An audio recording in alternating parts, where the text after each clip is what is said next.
Hey there, guitar fanatics. We're going to have a lot of fun with this lesson today because I'm going to share with you the secrets behind one of the most influential guitar solos of the last several decades. Now, guitar players love the blues, and bluesy licks sound great over a rock song.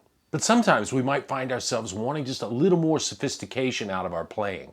With his amazing solos over the outro of the classic song Rosanna, Steve Lukather established himself as that guy, a real player's player who had something different to say by mixing in some jazz concepts with an aggressive rock sound. Luke shredding over the spontaneous jam at the end of Rosanna is a masterpiece. And hearing it sent myself and a whole generation of guitarists out to the woodshed to try to figure out what the heck was that he just played. Today, I'm going to break it down for you. I'm going to show you how to play it, but more importantly, I'm going to show you how to understand it. Because if you know what he was doing from a theory standpoint, it makes it easier to take these licks and use them in other situations, or even better, to make up lots of your own killer licks using these concepts. So let's get into it. Let's play some guitar.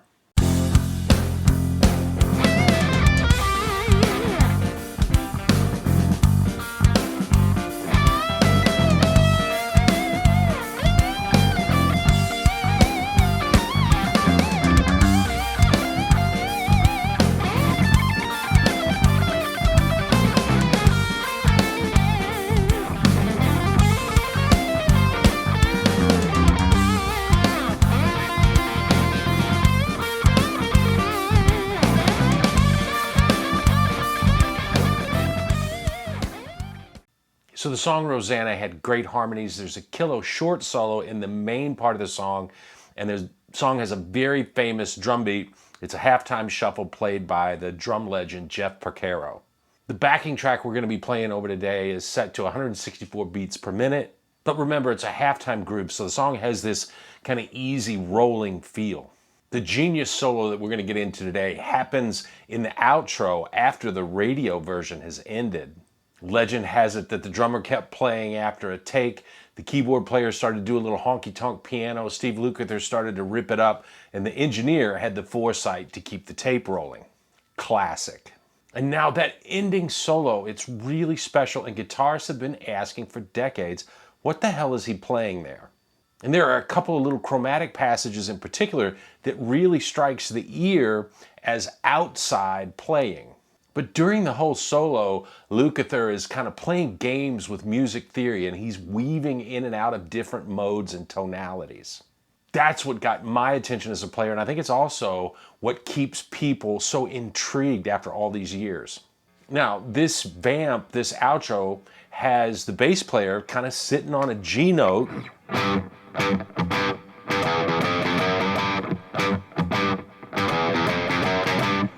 The piano player is playing some simple honky-tonk cliches.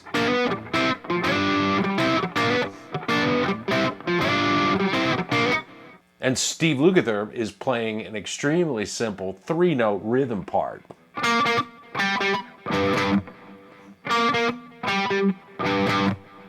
Hearing those ideas, it would be easy to make the quick assumption that they're just going to be playing blues over a G7 chord. And typically for rock and blues players, that would mean a bunch of blues licks and maybe fooling around with the Mixolydian mode. But Luke, rather than just ripping a bunch of blues-based licks, which would be the easy thing to do, plays this crazy lick that starts off with a D minor 7 arpeggio, drops down and noodles around in a G Dorian tonality, does a little chromatic passage downward, and ends up with some more notes indicating G minor. Here's the lick.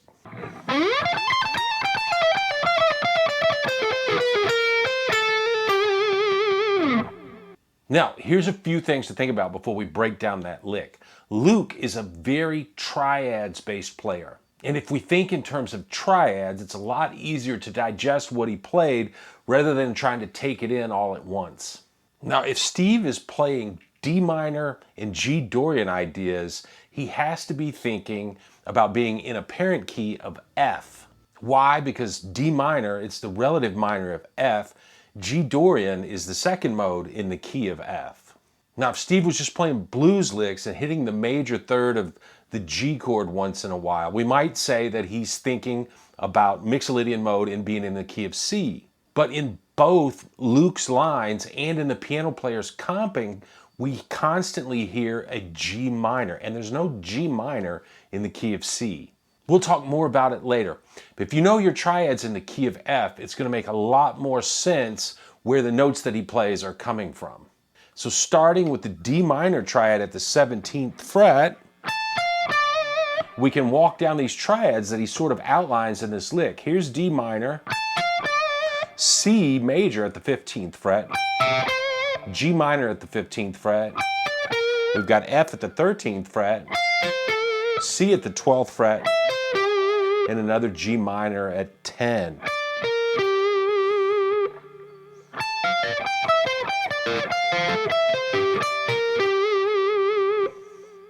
And that little chromatic thing in the lick that everyone thinks is so jazzy, well, he's just playing the notes that are in the F triad on the B and G strings, and then he moves that down chromatically to get into position to play the notes of the G minor triad at fret 10. So it's not a crazy mode or an exotic scale. It's just chromatic movement between two different triads that happen to be close together on the fretboard. And I hope that's a big aha moment for you. The lick itself, we start off with a D minor 7 arpeggio on frets 19, 18, 17 of the G, B, and E strings, and then fret 20 of the E string. Pull off to fret 17, then play fret 18 of the E string, 17 of the E string, 20 of the B string, 17 of the E string again. Then we go to frets 18, 17, and 20 on the B string, 19 on the G string, and then 18 and 17 again on the B string.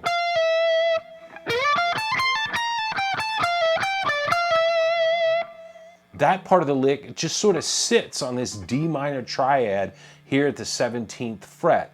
But ending that phrase on an E note really shows me that he's thinking G Dorian. Because that E is the raised sixth, which is the G Dorian sound. Well, the raised sixth is the unique sound of all Dorian. Next, we shift positions to the 15th fret. So now we're kind of sitting on that G minor triad. We play 6 notes. Frets 15, 18, 17, 15, 17, and 15. All on the B string. Those notes are D, F, and E.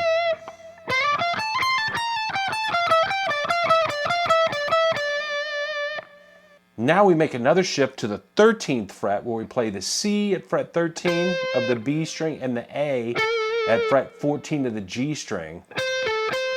Play those notes twice. Then we're going to play fret 12 of the B string and fret 13 of the G string, followed by fret 11 of the B string.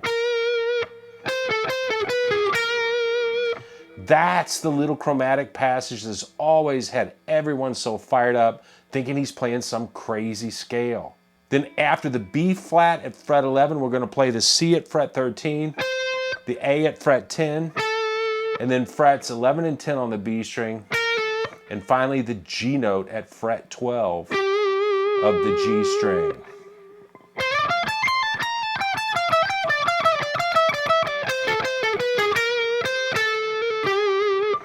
So I think the easiest way to learn this lick is to think of it in 4 distinct segments or phases.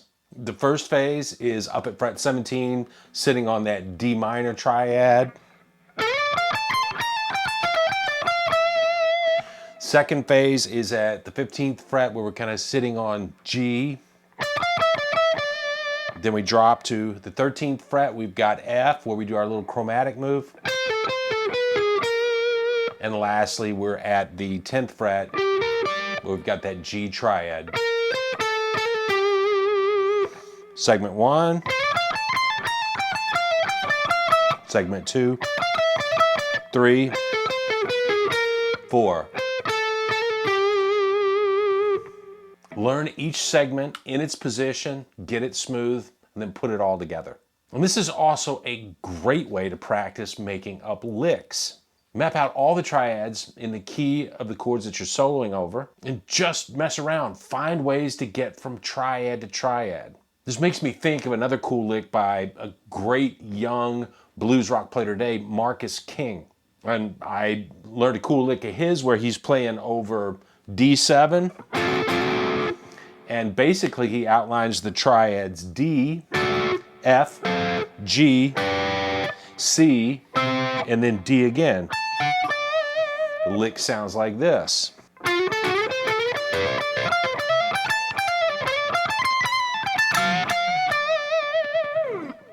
Cool stuff, and like I say, he just kind of works his way up the fretboard, triad to triad to triad, finds cool ways of connecting them. Give that a try. Now the next lick that Luke plays is really savage also. It's another one that has notes in it that sound outside, but when we dig a little deeper, we're going to find these are notes we probably play all the time. It's just how he's putting them together that sounds really different. I say this often. It's not always about playing a lot of notes, but it is always about playing the right notes. Now, this lick starts off with Luke just running the F major blues scale. But he starts on a G note. He's actually using, or I think he's using, the second pattern of F major pentatonic, but would be up at frets 15 and 17 on the E, A, and D strings. And then frets 13, 14, and 17 of the G string. Now if we started down here in this first pattern of D minor pentatonic or D minor blues scale, those notes would be instantly recognizable.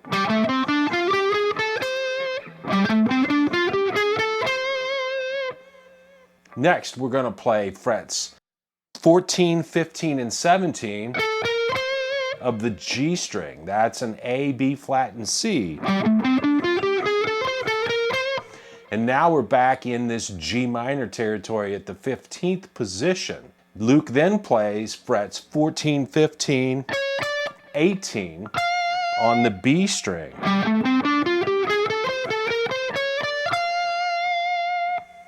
Now those notes are C sharp, D, and F. And once again, we've got some notes there that sound sort of outside. But again, Steve is using this common tool, the blues scale, but this time it's G minor blues scale.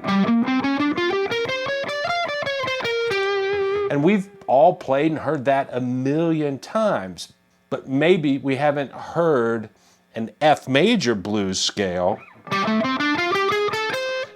played right before G minor blues. You can actually make up some pretty cool little licks stringing those together.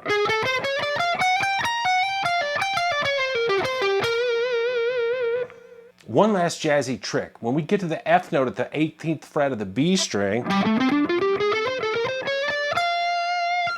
we're going to do pull-offs chromatically back to the 15th fret.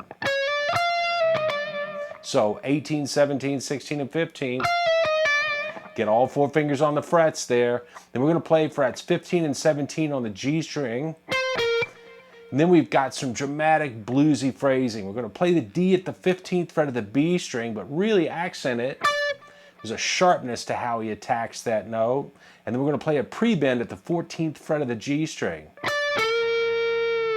We're bending a half a step up from A to B flat, and Steve gets a lot of mileage out of that half step bend by releasing it very slowly. And then we finish the phrase by playing G and F at fret 17 and 15 of the D string, and then the 15th fret of the G string, which we bend up a semitone toward the major third, and then G at the 17th fret of the D string. And you want to put some wicked wide vibrato on that note before playing the F at the 15th fret and sliding out downwards.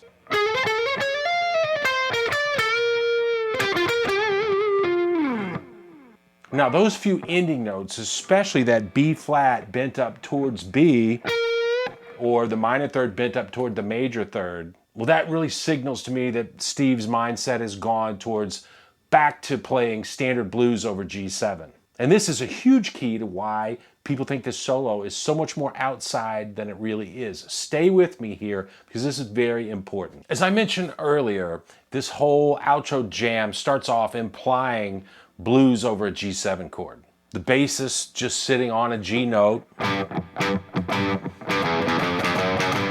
Luke is playing an incredibly simple 3-note rhythm part, B flat, G, and G an octave lower. And even the piano player is playing some pretty standard honky-tonk stuff. But here's the gold that can make your solos infinitely more interesting. The piano player starts throwing out substitutions. He starts playing a G minor chord and an A minor chord. Kind of expands that, plays B flat and F.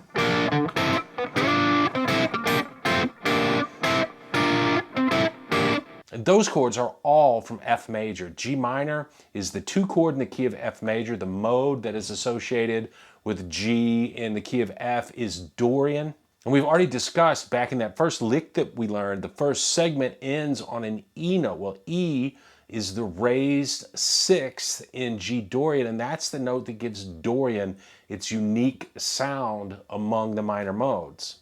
But also thinking of F as the parent key brings into play all the triads and 7th arpeggios from that key. So now we've got an entirely new palette to paint with.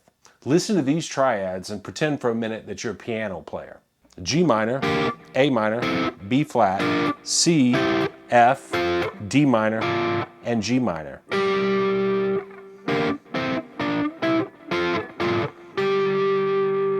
Descending, we can play G minor, C, B flat, A minor, G minor, and F, and then home to G. And so now, instead of blues over G7, a whole new world has opened up. Have a listen to what it sounds like if I just connect these triads all the way down the neck. Starting up at the 20th fret, we've got F, C, G minor, B flat, F, A minor, C, G minor, B flat, F, C, and G minor again.